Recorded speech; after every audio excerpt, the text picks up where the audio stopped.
Welcome back, beautiful people. Fielding a short question. Landlord rented his space next to mine to a similar business. I have a bakery in NYC where I also sell tea and coffee.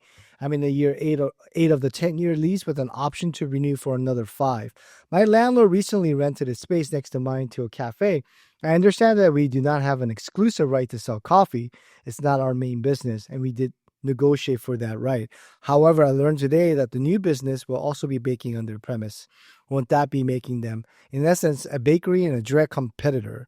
Is this fair? And if not, what can I do? The place is about to open. Again, lease is important. I understand you're, a baker and sells tea and coffee. So I know you're focused on that. So kudos to you. But you have to read your lease. Is there a non-compete?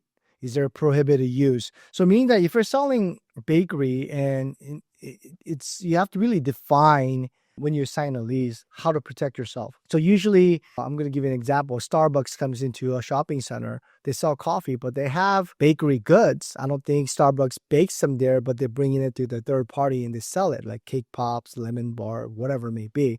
And also they have like packaged sandwiches, right?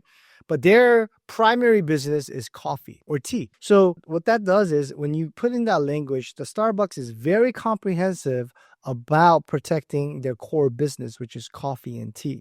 So as an example, if I wanted to open an 85 degree, another larger bakery that bakes stuff on there, that's not going to compete with Starbucks. But because they sell coffee and boba, I'm not going to be able to bring them in there. So that's why, these larger corporations have legal teams and whatnot to review all that.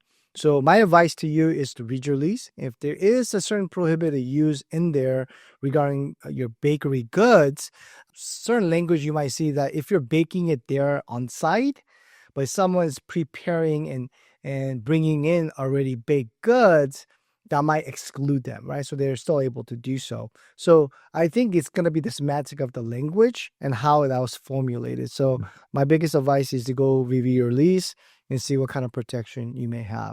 And for people who are listening that's going to be opening up businesses or are small business owner or medium to large, always ensure that you have legal or real estate counsel to review these kind of items. And even though you decide to go forward with it, at least those counsel is going to advise you on certain risk profile. So at that time, lawyers are going to say, hey, well, you have this risk. Would you still like to move forward? At least that way, you have all the facts to make a better determination.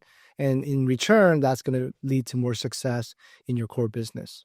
Hope that information was helpful. If you like our content, please follow, like, and add comments below. Thank you very much.